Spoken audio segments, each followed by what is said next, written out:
ওনারা যেমন সৌভাগ্য হয়েছিল 90-এর গণঅভ্যুত্থানের নেতৃত্ব দেওয়ার মহাসচিব থাকাকালীন, আমাদেরও সৌভাগ্য হয়েছিল এরশাদ বিরোধী আন্দোলনে 90-এর ডাকসুতে নির্বাচিত হয়ে আন্দোলন করার।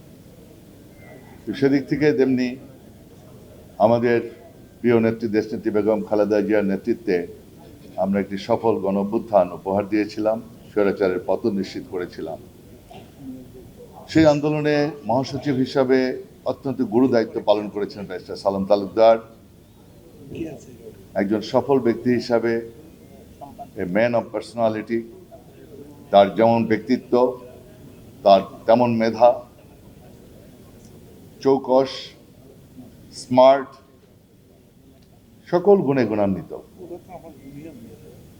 কর্মী বান্ধব, খুব কাছাকাছি দেখেছি এবং অত্যন্ত বরেণ্য ব্যক্তিত্ব। আমরা তাকে হারিয়েছি। অপূরণীয় ক্ষতি হয়েছে আমাদের দলের, যেটা পূরণ হবার না। তিলে তিলে উপলব্ধি করেছি 17টি বছর স্বৈরাচার বিরোধী আন্দোলনে, বারবার অনুভব করেছি যে আমাদের সালাম তালুকদারের মতো নেতৃত্ব প্রয়োজন ছিল। আমরা সকলেই কোনো না কোনো আদর্শ অনুসরণ করা উচিত। যেমন আমরা শহীদ জিয়ার আদর্শে উদ্বুদ্ধ হয়ে রাজনীতিতে অংশগ্রহণ করেছিলাম, তার সততা, তার দেশপ্রেম। আজকে সততা, দেশপ্রেমের বড় অভাব।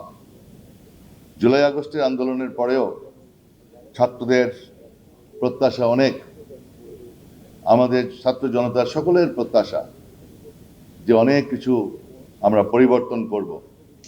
কিন্তু ছাত্র নেতারা যারা বর্তমানে দাবি করছে অথবা সরকারের অংশ হিসাবে দাবি করছে বা কিংস পার্টি হিসাবে খ্যাত, আমাদের সেই আশাহত করছে প্রতিনিয়ত। তাদের বক্তব্য, বিবৃতি, অশ্লীল স্লোগান, যেগুলো প্রত্যাশা নয়। ফ্যাসিবাদ বিরোধী আন্দোলনে সকলে আমরা ঐক্যবদ্ধ হয়েছিলাম ফ্যাসিবাদকে মুক্ত করার জন্য, গণতন্ত্র পুনরুদ্ধারের জন্য। আজকে গণতন্ত্র পুনরুদ্ধারের জন্য নির্বাচনের ঘোষণা দেওয়া হলো, রোডম্যাপ দেওয়া হলো অন্তর্বর্তীকালীন সরকার। এই সরকারের অংশ কিংস পার্টি খ্যাত, তারাই নির্বাচনের বিরোধিতা করছে, নিজেদের সরকারের বিরোধিতা করছে। এই সরকারকে সহযোগিতা করে গণতন্ত্রের দিকে এগিয়ে যাওয়াটাই আমাদের লক্ষ্য। নির্বাচন ছাড়া কোনো বিকল্প নেই। গণতান্ত্রিক প্রাতিষ্ঠানিক রূপ দিতে হলে নির্বাচনের কোনো বিকল্প নেই। আজকে নির্বাচনকে নিয়ে বিভিন্নভাবে বিতর্কিত করার, নির্বাচনকে পিছানোর অথবা বিভিন্ন রকমের দাবি দেওয়া চলছে।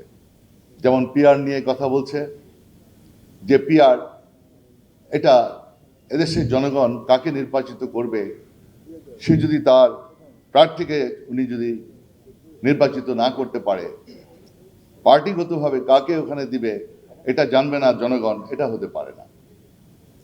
সুতরাং আমরা নিম্ন পক্ষে পিআরের কখনোই পক্ষপাতী না, কোনো জনগণ এটা চায় না।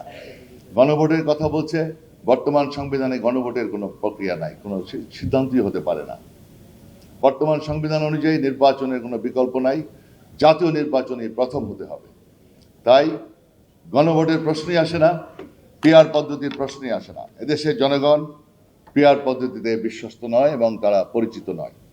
তাই আগামী দিনে নির্বাচনের দিকে এগিয়ে যাওয়ার জন্য আহ্বান জানিয়ে আপনাদের সকলকে আমার শ্রদ্ধা এবং ভালোবাসা জানিয়ে আমারও আমাদের প্রিয় নেতা ব্যারিস্টার সালাম তালুকদার বিদায় আত্মার প্রতি গভীর শ্রদ্ধা জানিয়ে আমি আমার বক্তব্য শেষ করছি। আল্লাহ হাফেজ।